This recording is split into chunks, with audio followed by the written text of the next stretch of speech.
Everyone, welcome to beat the street. आज हम एक ऐसे फंड के बारे में बात करने वाले हैं जो कि बहुत ही यूनिक है।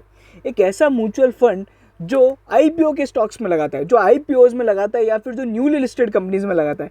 इस यूनिक आईपीओ के बारे में, यूनिक म्यूचुअल फंड के बारे में आज हम वीडियो में बात करेंगे और यहाँ पे हम लोग आपको बताएंगे कि इस आईपीओ में आप कैसे इन्वेस्ट कर सकते हैं, आपको पैसा लगाना नहीं चाहिए और या लगाना चाहिए या नहीं लगाना चाहिए, और यहाँ पे बाकी सारी फंड की डिटेल्स कैसे रहे, रिटर्न्स और वो सारी चीज़ें यहाँ पे हम आपको बताएंगे। चलिए, अगर आप अभी तक हमें यहाँ पे इंस्टाग्राम पे फॉलो नहीं कर रहे हैं तो प्लीज़ आप हमें इंस्टाग्राम पे फॉलो करने लग जाएं, जहाँ पे हम लोग डालने लग गए हैं बहुत सारे तरह तरह के इन्फोग्राफिक्स। आप यहाँ पे स्क्रीन पे देख सकते हैं, हम लगभग रोज़ यहाँ पे 1-2 इन्फोग्राफिक्स अपलोड करते हैं जो कि बहुत ही डिटेल्ड और इंसाइटफुल होते हैं और आपको बहुत सारी अजीब अजीब और अच्छी तरह की चीज़ें देखने को मिलेगी जो शायद कहीं नहीं होती। जैसे स्टील कैसे बनाया जाता है, इंडिया में कितने म्यूचुअल फंड्स हैं और कितने रुपए उसमें लगे हुए हैं, यहाँ पे सोलर इंडस्ट्री का आउटलुक क्या है, FII के फ्लोज कितने हैं, गौतम अडानी कैसे बन सकते हैं इंडिया के रिचेस्ट पर्सन, और ये सारी बहुत सारी अजीब तरह की यहाँ पे बहुत ही डिटेल्ड इंसाइट आपको मिल सकती है। उसको आपको फॉलो करने के लिए कुछ नहीं करना है, बीट द स्ट्रीट 10 ये हमारा हैंडल, आप इसको सर्च कर सकते हैं,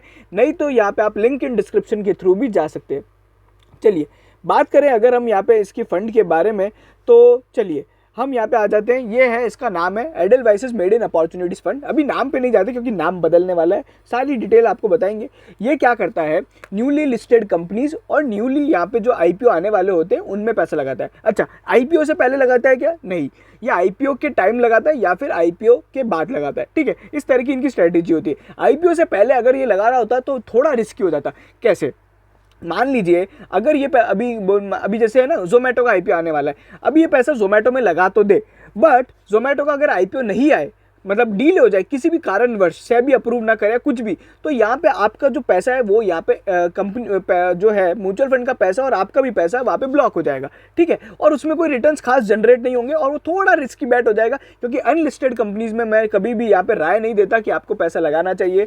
तो ये सारी चीज़ें, तो ये बेसिकली लिस्टिंग के टाइम और लिस्टिंग के बाद लगाता है। ठीक है, अच्छा, इस फंड की अभी बेसिक डिटेल्स क्या है, इसके रिटर्न्स कैसे रहे, तो मैं आपको बताता हूँ। देखो, इस फंड का जो रिटर्न है बेसिकली यहाँ पे सबसे ज़्यादा इसके फंड का रिटर्न में है ना, एक जो चीज़ होती है कि जितने ज़्यादा आईपीओ आएंगे और जितना ज़्यादा बुल मार्केट होगा उतना अच्छे रिटर्न होंगे। अगर आप देखोगे ये पिछले 3 साल से, ठीक है, अभी मैं इसकी बात अभी क्यों कर रहा हूँ वो मैं आपको बताऊंगा, बट 3 साल का जो रिटर्न है ना वो 17% रिटर्न है। ठीक है, वहीं पे जो इनका बेंचमार्क इंडेक्स है जो कि 13% का रिटर्न दिया है, बट पिछले 1 साल का अगर आप रिटर्न देखते हो तो 73% का रिटर्न दिया है, और पिछले 6 महीने का अगर आप रिटर्न देखते हो तो 30% का रिटर्न दिया है। तो लगभग जो परफॉर्मेंस है बेसिकली पिछले 1 साल में जितने आईपीओ आए हैं वो बहुत ही शानदार आईपीओ थे और बहुत से तरह के अजीब तरह के आईपीओ थे जिनका यहाँ पे बहुत ही अच्छा खासा रिटर्न रहा है। जैसे कि अगर आप देखोगे SBI card, Happiest Mind, Route Mobile और ये सारे जो बड़े बड़े आईपीओज आए थे जो कि काफ़ी फंडामेंटली स्ट्रॉन्ग कंपनीज थी। तो ये सारी चीज़ें होती है। तो ये बेसिकली जितने ज़्यादा आईपीओ आएंगे ना उतनी कंपनी के पास, इस म्यूचुअल फंड के पास अपॉर्चुनिटी रहेगी पैसा लगाने के लिए, और उतने ज़्यादा यहाँ पे आपको एक डाइवर्सिफिकेशन मिलेगी और उतने अच्छे शायद रिटर्न देखने को मिल सकते हैं। अगर मान लीजिए आईपीओ कम आते हैं तो मैं कभी नहीं बोलूँगा आप इस फंड में जाइए। ठीक है, अगर जैसे अभी क्या हो गया ना, अभी 3-4 महीने से अभी आईपीओ का सीजन एकदम से बंद हो गया, बट अभी बहुत सारी कंपनीज ने एक साथ DRHP फाइल कर दिए। सारे DRHP आप आए ना हमारे टेलीग्राम चैनल पे जाके देख सकते हो। तो अभी क्या हुआ, 3 महीने 4 महीने क्या होगा ना, इसके रिटर्न्स थोड़े वीक हो जाएंगे, बिकॉज अगर आप देखोगे तो यहाँ पे जो 3 महीने का रिटर्न है वो आप देखो सीधा है ना 5% आ गया, और जबकि 6 महीने का रिटर्न 30% था। तो वो सारी चीज़ें हैं, तो यहाँ पे थोड़ी बहुत चीज़ें ना आईपीओ पे को रिलेशन करती है। तो ये सारी चीज़ें थी। अच्छा, उसके अलावा अगर आप बात करो यहाँ पे, अच्छा, फंड में सबसे ज़्यादा स्टॉक्स किस तरह करेंगे, तो इसका वैल्यूएशन और डाइवर्सिफिकेशन कैसे है। टॉप 10 जो स्टॉक्स होते हैं ना वो यहाँ पे 43% यहाँ पे रखते हैं टोटल। इसके बाद 39 स्टॉक्स में इन्हें पैसा लगा रखा है। टॉप 3 सेक्टर्स के अंदर यहाँ पे 60% है, और टॉप 5 स्टॉक्स का यहाँ पे जो ओवरऑल यहाँ पे कंसोलिडेशन है वो यहाँ पे 25% है, मतलब 25% पैसा यहाँ पे 5 स्टॉक में लगा रखा है।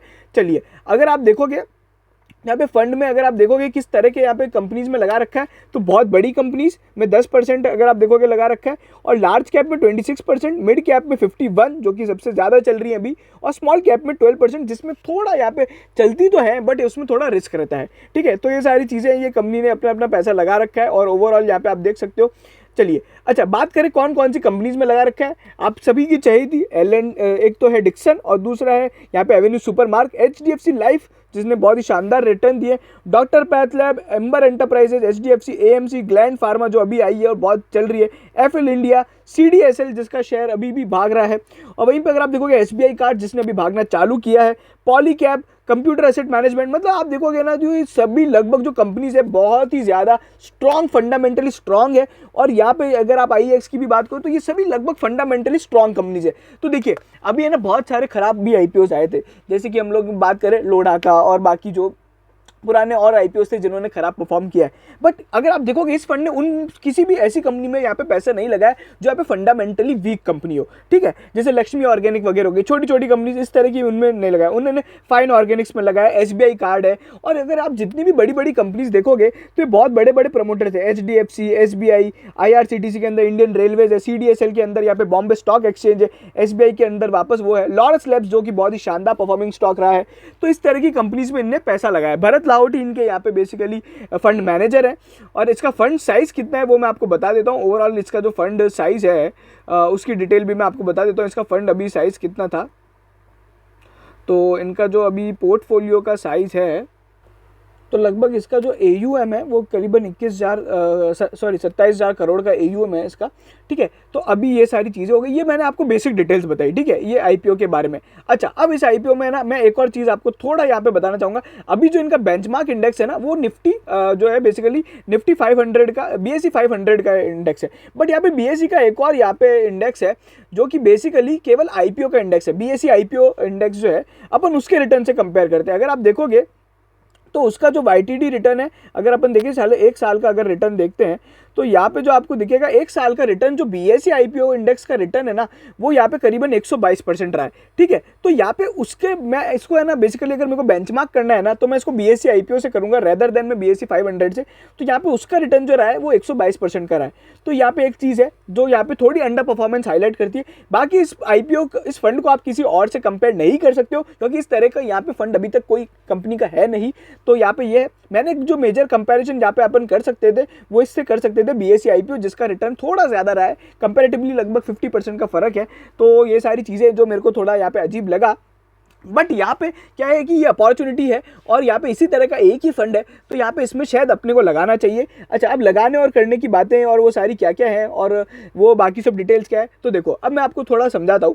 देखो ये IPO जो था ना अपना ये जो फंड है अगर आप बात करें इसकी तो ये बहुत टाइम से है ना क्लोज एंडेड म्यूचुअल फंड था। क्लोज एंडेड म्यूचुअल फंड का क्या मतलब होता है, बेसिकली क्लोज एंडेड जो म्यूचुअल फंड होते हैं उसके अंदर यहाँ पे जो पैसे लिए दिए जाते हैं, जो खरीद बेच होती है वो बेसिकली इन्वेस्टर्स की एक है ना अपने म्यूचुअल फंड कंपनीज के साथ होती है। बट जो ओपन एंडेड म्यूचुअल फंड होता है वो फ्रीली ट्रेडेबल होता है, उसमें लोग बाग जो इन्वेस्टर्स आपस में खरीदते हैं, तो ये सारी चीज़ें होती है। अभी क्या हो रहा है कि पहले क्या होता था क्लोज एंडेड म्यूचुअल फंड में तो है ना एक बार यहाँ पे खुलता था इन्वेस्टर्स के लिए, अगर किसी को यहाँ पे खरीदना है तो भी आपको एडलवाइसेस से खरीदना पड़ेगा और बेचना है तो भी आपको एडलवाइसेस को बेचना पड़ेगा। बट जैसे ये ओपन एंडेड म्यूचुअल फंड हो जाएगा तो यहाँ पे इन्वेस्टर्स आपस में ट्रेड कर सकते हैं जैसे आप बाकी सभी म्यूचुअल फंड में करते हो, ठीक है। तो ये सारी चीज़ें हैं।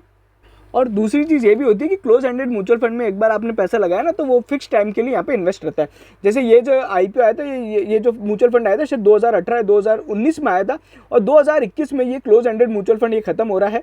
तो अभी यहाँ पे जो अगर आप देखोगे, सॉरी यहाँ पे जो है ना AUM की जो डिटेल है वो 522 करोड़ है। आई डोंट थिंक मतलब वो पता नहीं वहाँ पे क्यों गलत लिख रखी थी, तो 522 करोड़ का ये AUM है, छोटा फंड है, ठीक है। तो ये सारी चीज़ें। अच्छा, इसका यहाँ पे अब क्या है ना इसको नया नाम दे दिया गया है, क्लोज एंडेड की जगह अब इसको ओपन एंडेड बना दिया गया है जो कि आपके नॉर्मल म्यूचुअल फंड जैसा है। इसका नाम है एडलवाइसेस रिसेंटली लिस्टेड IPO फंड, ठीक है। अब ये कब से खुलेगा और आपके लिए, तो 29 जून से आप इसमें पैसा लगा सकोगे और जून में है ना इसके बारे में और डिटेल्स आ जाएंगी, जब प्रोडक्ट प्रेजेंटेशन और बाकी सारी डिटेल्स आएंगी तो हम आपको और बताएंगे। तो आप 29 जून 2021 से इसका NFO खुलने वाला है जहाँ पे ऐसा बताया गया है, ये एडलवाइसेस का डिस्क्लोजर है उसके हिसाब से मैं बात कर रहा हूँ।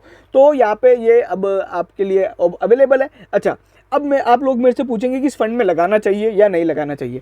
देखो मैं आपको एक बात बताता हूँ। सबसे पहली बात जो मैंने ऑलरेडी बताई कि यहाँ पे IPO से डिपेंड करेगा। अगर यहाँ पे आपको लगता है आने वाले टाइम में बहुत ज़्यादा IPOs आ रहे हैं, बहुत नई नई कंपनी DRH भी फाइल कर रही है, RH भी फाइल कर रही है, ठीक है, और जैसे कि अगर ये बुल मार्केट है, अभी अगर अपना कोरोना चला जाता है सेकंड वेव और आने वाले टाइम में अगर एकदम से बुल मार्केट अपना बाजार उठता है तो बहुत सारी नई नई कंपनीज आएंगी, ठीक है। और अगर आप मुझसे थोड़ा लंबा स्पेक्ट पूछते हो 2-3 साल का, तो देखो क्या होगा ना, अभी है ना स्मॉल कैप और मिड कैप कंपनीज बहुत शानदार तरीके से चल रही है। तो आप समझो मेरी मान लीजिए कि ना मैं एक मान लीजिए ना बिस्किट बनाता हूँ, ठीक है, मैं एक बहुत ही छोटी कंपनी हूँ और मेरी एक और है ना कॉम्पिटिटर कंपनी है जो मेरे ही पास में काम करती है, वो लिस्टेड है, ठीक है, और मैं लिस्टेड नहीं हूँ, बट उसका जो शेयर प्राइस है वो पिछले 1 साल में 50% भाग गया है और मेरा तो अनलिस्टेड मार्केट था, तो मेरे तो शेयर के भाव भागे नहीं। तो मैं एज अ प्रमोटर क्या सोचूंगा कि यार मैं भी अपने है ना शेयर्स लिस्ट करा देता हूँ, और अभी क्या है सबको ग्रो करना है, हर छोटी छोटी कंपनी को बहुत एनॉर्मस है ना अपॉर्चुनिटीज दिख रही है,